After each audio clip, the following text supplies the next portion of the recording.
రాష్ట్రంలో రికార్డు స్థాయిలో ధాన్యం ఉత్పత్తి అయింది. దాదాపు 68 లక్షల టన్నుల ధాన్యాన్ని సేకరించారు అధికారులు. మరో 5 టన్నులు వచ్చే అవకాశం ఉందని అంచనా వేస్తున్నారు. మరోవైపు చాలా చోట్ల వర్షాలకు కొనుగోలు కేంద్రాల్లో ధాన్యం తడిసింది. అయితే తడిసిన ధాన్యంతో రైతులకు నష్టం కలగకుండా సివిల్ సప్లై శాఖ ప్రత్యేక చర్యలు చేపట్టింది.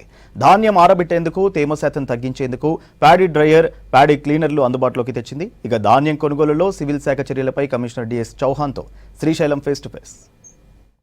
ఋతుపవనాలు ముందే రావడంతో అన్నదాతలు ఆందోళన చెందుతున్నారు. ఇప్పటికే కళ్ళాల్లో ఉన్నటువంటి ధాన్యం గురించి ఆందోళన వ్యక్తం చేస్తున్నారు. కొన్ని చోట్ల ఇప్పటికే కొనుగోళ్లు జరుగుతుండగా మరి కొన్ని చోట్ల ఇంకా ఊపందుకోవాల్సిన అవసరం కనిపిస్తుంది. చాలా చోట్ల వర్షాల కారణంగా ధాన్యం తడిచిపోయి రైతులు ఆవేదన వ్యక్తం చేస్తున్నారు. అసలు ఇప్పటివరకు రాష్ట్రంలో ఎట్లాంటి పరిస్థితి ఉంది, మరి మాన్సూన్ ముందే వచ్చిన నేపథ్యంలో సివిల్ సప్లై శాఖ ఎట్లాంటి జాగ్రత్తలు తీసుకుంటుంది, కొనుగోళ్లకు సంబంధించి ఇంకా ఎంత చేయాల్సి ఉంది, ఇప్పటివరకు ఎంత చేశారు, ఈ అంశాలకు సంబంధించి మనం ఆ శాఖ కమిషనర్ డిఎస్ చౌహాన్ ఉన్నారు, ఆయన అడిగి తెలుసుకుందాం. సార్, ముందుగా ప్రజెంట్ వర్షాలు పడుతున్నాయి సార్, మీ డిపార్ట్మెంట్ నుంచి ఎట్లాంటి జాగ్రత్తలు తీసుకుంటున్నారు, కొనుగోలు ఇప్పటివరకు ఎంతవరకు వచ్చినాయి, ఇంకెంత రావాల్సింది? ఇప్పుడు ఫస్ట్ మనము అర్థం చేసుకోవాల్సింది ఒక విషయం ఏంటి అంటే, ఋతుపవనాలు ఈసారి గతం కన్నా ఆల్మోస్ట్ 15-20 డేస్ అడ్వాన్స్ వచ్చినాయి. 15-20 డేస్ అడ్వాన్స్ వచ్చిండగా మనకు అదే టైంలో పీక్ అరైవల్ ఉండగా అదే టైంలో ఋతుపవనం రావడం వల్ల, మాన్సూన్ రావడం వలన ఇది పెద్ద ఛాలెంజ్గా మారిపోయింది. దాంట్లో ఒక్కసారి ఫిగర్ చూస్తే మనకు మొత్తం అర్థం అవుతుంది. ఇప్పటికీ మనం ప్యాడీ ప్రొక్యూర్మెంట్ 67.62 అంటే సుమారుగా అనుకుంటే 68 lakh మెట్రిక్ టన్ చేశాము. లాస్ట్ టైం కన్నా కూడా 23 మెట్రిక్ టన్స్ ఎక్స్ట్రా ఉంది, ఆల్మోస్ట్ 1.5 times. కాబట్టి ఈ లాస్ట్ టైం కన్నా 23 LMT మనము ఎక్స్ట్రా పెడి హ్యాండిల్ చేస్తున్నాము. పీక్ టైంలో మనం 2 lakh plus LMT రోజు రావడం జరిగింది. సో అటువంటి పరిస్థితుల్లో నిజంగా డిపార్ట్మెంట్లో కొన్ని ఛాలెంజెస్ వచ్చాయి.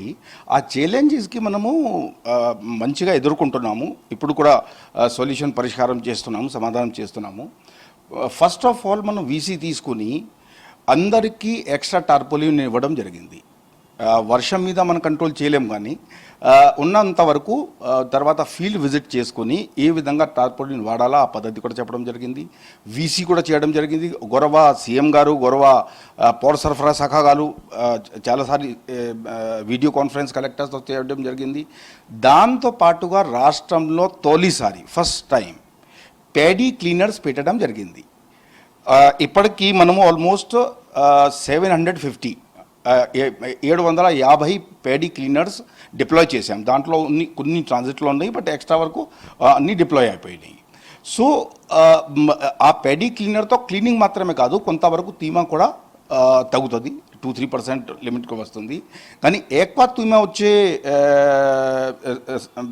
ప్లేస్లో మీరు ఇప్పుడే చూశారు, వరంగల్లో ఎక్కువ ఉంది అంటే అక్కడ డ్రాయర్ని పంపించమని చెప్పాను. డ్రాయర్ కొద్దిగా కాస్ట్లీ ఉంటుంది, ప్యాడీ డ్రాయర్ అంత కాస్ట్లీ ఉండదు, but drawer is a heavy machine కాబట్టి ఇమీడియట్గా చెప్పాను. అటువంటి చోట్ల ఆటోమేటిక్ ప్యాడీ డ్రాయర్ కూడా మనము ఏర్పాటు చేస్తున్నాము. స్టేట్లో మొత్తం 35 ప్యాడీ డ్రాయర్స్ తీసుకుంటున్నాము. దాంట్లో కొన్ని వచ్చాయి, కొన్ని ట్రాన్సిట్లో ఉన్నాయి. సో కనుక టార్పోలిన్స్ దాంట్లో ఇది లారీస్ వలన, హమాలీస్ వలన ఎక్కడైనా డిలే కాకూడదు. తీమాలో రాగానే ఇమీడియట్గా షిఫ్ట్ పీపీసీకి చేయాలా, ఇక్కడ అవసరం ఉంటే paddy cleaners and paddy dryers వాడాలనేది అలాంటి ఆదేశాలు ఇవ్వడం జరిగింది. మొన్న చీఫ్ సెక్రటరీ గారు కూడా విజిట్ చేశారు, గౌరవ సీఎం గారు కూడా, గౌరవ పౌర సరఫరా మంత్రి గారు కూడా ఇన్స్ట్రక్షన్ ఇచ్చారు. నేను అయితే మాత్రం రోజు 9 to 10 అడిషనల్ కలెక్టర్, డిసిఎస్ఓ, డిఎంతో టెలికాన్ఫరెన్స్ తీసుకుంటున్నాము. ఇక్కడ ఏ అవసరాలు ఉంటే చేస్తున్నాము. ఉన్న పరిస్థితిలో మనము మ్యాక్సిమం ప్యాడీ సేవ్ చేస్తాం. ఇంకెంత ఎక్స్పెక్ట్ చేస్తున్నారు, ఇంకెంత ఉంది కొనుగోలు కేంద్రంలో? యాక్చువల్గా మనము కొనుగోలు కేంద్రంలో ఆల్మోస్ట్ 2 LMT ఉన్నది. అంతకుముందు మన అంచనా 71 ఉండే, 70 ఉండే, 71కి రివైజ్ అయింది. ఇప్పుడు అది కూడా దాటిపోతుంది అని అనిపిస్తుంది. సో ఇప్పటికీ మన అంచనా ప్రకారంగా అట్లీస్ట్ ఒక 5 lakh LMT ఇంకా వచ్చే అవకాశం ఉన్నది. సో కాబట్టి అందరినీ కూడా అది త్వరగా పూర్తి విధంగా ఇది విద్యుత్ పవనాలు దానికి డైలీ రెయిన్ వచ్చే ముందు అందరికీ కంప్లీట్ చేయమని చెప్పాను. ఇంకొకటి సంతోషంగా చెప్తున్నామంటే చాలా జిల్లాలో ఇంచుమించుగా చివరి స్టేజ్కి వచ్చాయి. ఇవాళ నేను టెలికాన్ఫరెన్స్లో మాట్లాడితే చాలామంది ఏం చెప్పారంటే సార్ రేపు సెంటర్ క్లోజ్ అవుతుంది. సెంటర్ క్లోజ్ అంటే మొత్తం కంప్లీట్ అయిపోతుంది. సెంటర్ ఓపెన్ పెడతాము, బై ఛాన్స్ ఒక ఫార్మర్కి లేట్ ఉంటే, కానీ మన ఏదైతే పేడి రావడం ఉన్నదో అది అయిపోయింది అని. ఈ సందర్భంగా ఇంకొకటి స్టెప్ రాష్ట్ర ప్రభుత్వం, మనం సివిల్ సప్లై శాఖ అందరూ గౌరవ ఇది మంత్రివర్యులు గౌరవ సీఎం గారు చేసిన ఒకటి చాలా ప్రత్యేకమైన కీలకమైన అది మీకు చెప్తాను. ఫార్మర్స్కి పేమెంట్ మాత్రం మీరు లాస్ట్ టైం కూడా చూశారు, లాస్ట్ టైం మీ ఛానల్లో కూడా చూపించారు దట్ ఫార్మర్ సాటిస్ఫాక్షన్ 92% ఉన్నది. ఈ రోజుకి మనం పేమెంట్ పరిస్థితి చూస్తే 22-23లో అంటే రవి 22-23లో ఇవాళకి 3609 కరోడ్ మాత్రమే పేమెంట్ జరిగింది. సుమారుగా చూస్తే 3600.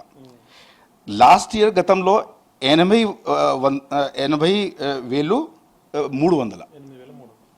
ఇప్పటికీ పేమెంట్ మనము 13,200 చేసాం, కోట్లు చేసాం. సో 13,300 crores ఆల్మోస్ట్ మనం పేమెంట్ చేసాం. సో ఒకటి ఎంత ప్రతికూలమైన పరిస్థితి అయినా సరే మనం రైతుకి అండదండలుగా ఉన్నాము, వారికి తోడ్పడి ఉన్నాము, వారికి చేయూత కల్పిస్తున్నాము. కొంచెం మీరు ఎలాంటి వరి చేయాల్సింది అవసరం లేదు, ఎలాంటి ఆ పొలాల్లో అనుమానాల్లో ఉండాల్సింది పరిస్థితి లేదు.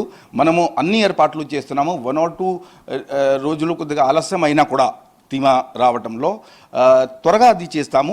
మీరు పీపీసీ సెంటర్లో తీసుకువస్తే దాని తర్వాత ఆ పేడీని కొనే బాధ్యత మాది, అది తెలియపరిచేస్తున్నాం. సార్ మీరు అన్నారు తడిచిన ధాన్యం ఖచ్చితంగా కొంటున్నామని ఒక మాట అన్నారు, అదేవిధంగా తేమ ఉన్నా కూడా అంటే కొంచెం అటు ఇటు ఉన్నా కూడా తీసుకుంటున్నామని చెప్పి గ్రౌండ్ లెవెల్కి ఈ ఆదేశాలు వెళ్ళినాయి. కొన్ని చోట్ల ఆ తేమ ఎక్కువ ఉందని చెప్పి అదే కళ్ళల్లో అట్లే ఉంచుతున్నారు. మీరు అన్నట్టు డ్రైయింగ్ చేయడేసే పద్ధతి ఏదైతుందో దాన్ని కూడా అక్కడ ఉన్న సిబ్బంది చేయట్లేదు అనేది రైతులు చాలా అంటున్నారు. ఇప్పుడు రైతులు సోదరులకి మా వైపు నుంచి ఒక విన్నపము, విజ్ఞప్తి. ఇది నేను చెప్పిన విషయం కాదు, గౌరవ సీఎం గారు, గౌరవ పౌర సరఫరా శాఖ మంత్రివర్యులు స్వయంగా చెప్పడం జరిగింది, పేపర్లో స్టేట్మెంట్ ఇచ్చింది దట్ తడిచిన ధాన్యం కూడా మనం ఖచ్చితంగా తీసుకుంటాం. సో ఒక సైకలాజికల్ ఏముంటుంది అంటే ఇంకా ఇక్కడే ఉన్నది అంటే వారు బాధపడి ఉంటారు. బట్ మేము స్పష్టంగా ఒకటి ఇన్స్ట్రక్షన్స్ చెప్పాము, పీపీసీ లోపలికి గింజ ఎంటర్ అయితే అది మా బాధ్యత. కాబట్టి కొంచెం టైం పడితే కూడా మనం మషిన్, ఇప్పుడు మీరు చూశారు, ఉదాహరణ చూశారు ఇది ఇంటర్వ్యూ ముందు, దట్ ఇక్కడెక్కడ వేరే చోటు నుంచి కూడా అటువంటి పరిస్థితి ఉంటే క్లీనర్స్ కానీ డ్రైయర్లు కానీ తరలిస్తున్నాము. సో ఫార్మర్స్ మాత్రం ఎలాంటి అపోహలు, అనుమానాలు, సంశయాలకి గురి అవ్వాల్సింది అవసరం లేదు. మీరు నిర్భయంగా నిర్మోహమాటంగా ఉండండి, తప్పకుండా అది మేము మీకు సాదుకుంటాం. ఇది చూసారు కదండి, వర్షాలు పడుతున్నప్పటికి కూడా ఖచ్చితంగా పర్చేజ్ సెంటర్లో ఉన్నటువంటి ప్రతి గింజను కూడా తడిచినా తేమ ఎక్కువ ఉన్నా కూడా కొంటామని కమిషనర్ గారు చెప్తున్నారు. దాంతోపాటు వర్షాల నేపథ్యంలోనే ప్యాడీ క్లీనర్లు, ప్యాడీ డ్రైయర్లు కూడా తీసుకొచ్చామని, ఒకవేళ ఎక్కువ శాతం తడిస్తే వాటిని బాయిల్ రైస్ మిల్లకు పంపి రైతులకు ఇబ్బంది లేకుండా చూస్తున్నామని చెప్పి చౌహాన్ గారు చెప్పారు. కెమెరామెన్ సిద్దిక్తో శ్రీశైలం, V6 న్యూస్, హైదరాబాద్.